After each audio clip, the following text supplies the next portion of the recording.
Orasyon upang makatuklas ng kayamanan.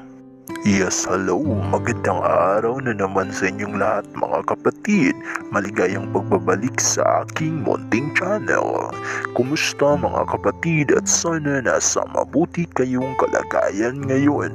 At sa araw na ito ay may ibabahagi na naman ako isang lihim na karunungan upang makatuklas ng kayamanan, pamamaraan at orasyon. Pero bago ang lahat, kung bago ka pa lang sa aking channel at gusto mong mga ganitong videos o usapin, mag-subscribe na po at pindutin ang bell icons para lagi po kayong updated sa tuwing may bago po akong upload na videos. Maraming salamat po!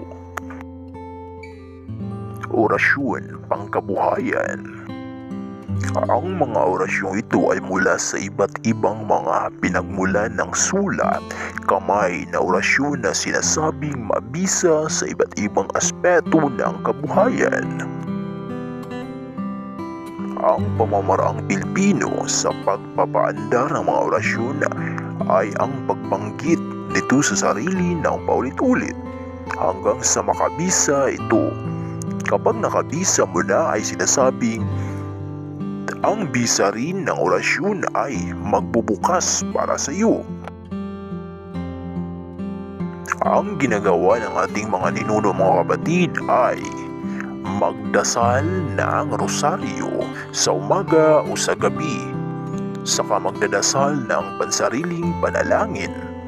Tapos ay babanggitin ang mga orasyon ng 9 beses.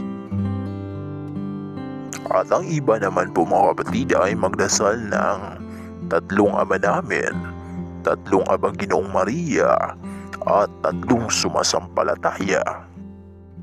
At tama naman po yan lahat mga kapatid, kahit anong proseso, basta buo lang po ang iyong tiwala sa paggawa at buo ang iyong paniniwala sa mga orasyon na iyong ginagamit.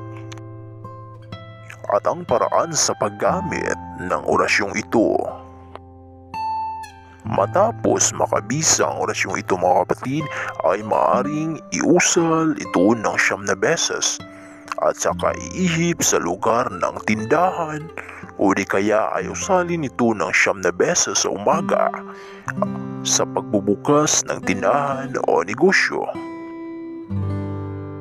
Maaaring usalin na lamang pagkagising ng 9 beses matapos magdasal ng Ama Namin, Abang Ginoong Maria at sumasampalataya.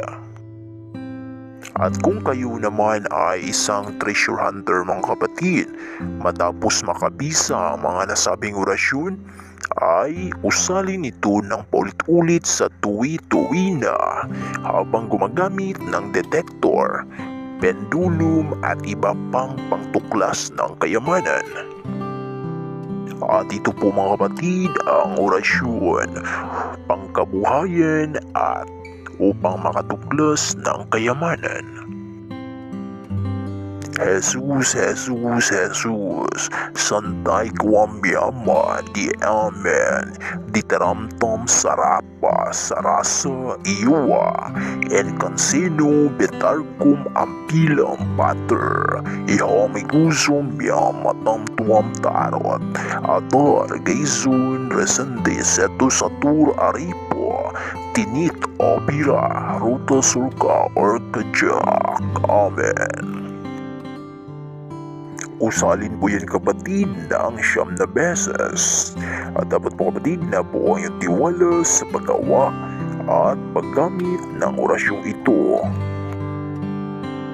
At yan po ang orasyon ng pangkabuhayan at upang makatuklas ng kayamanan.